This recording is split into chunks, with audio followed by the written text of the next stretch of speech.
In today's video, I'm going to teach you how to make a voiceover sound sad in ElevenLabs. If you find this useful, consider subscribing and liking the video. Let's jump right into it. First, you'll need to log into your ElevenLabs account. Open your preferred web browser and head over to the ElevenLabs website. Once you're there, enter your credentials to access your account. If you don't have an account yet, you can easily sign up. But for today's purposes, we're starting from the point where you're logged in.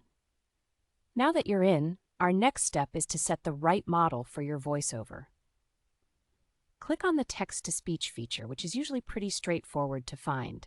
You want to make sure you're selecting the 11v3 model or the latest version available. This specific model is designed to capture and convey emotions much more effectively, so it's perfect for our purpose of making a sad-sounding voiceover.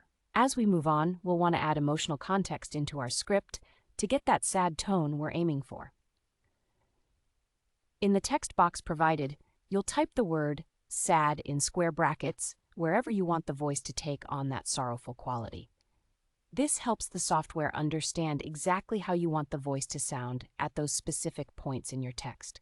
You can be creative too. Think about where it feels natural in the context of your script to express sadness. This might be after a heartfelt statement or during a moment of reflection. Once you've added those prompt brackets to your text, it's time to generate the audio.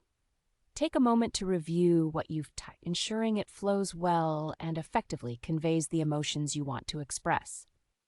Once you're satisfied, click the Generate Speech button to let ElevenLabs work its magic. It should only take a moment for your audio to be ready.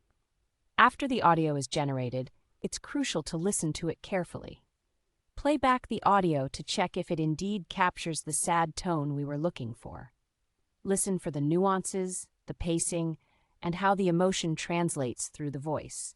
If it resonates with you and feels just right, then great. You're all set to move forward. But if it doesn't quite hit the mark, you can always go back, tweak the text or the bracket placement, and generate the speech again. Don't hesitate to refine it until you're completely happy with it. Finally, when you find the audio that you love, click that download button to save the file directly to your device.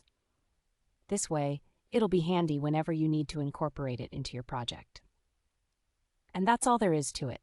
You've successfully created a sad-sounding voiceover using ElevenLabs. Remember, practice makes perfect. So don't be afraid to experiment with different emotions and styles in your future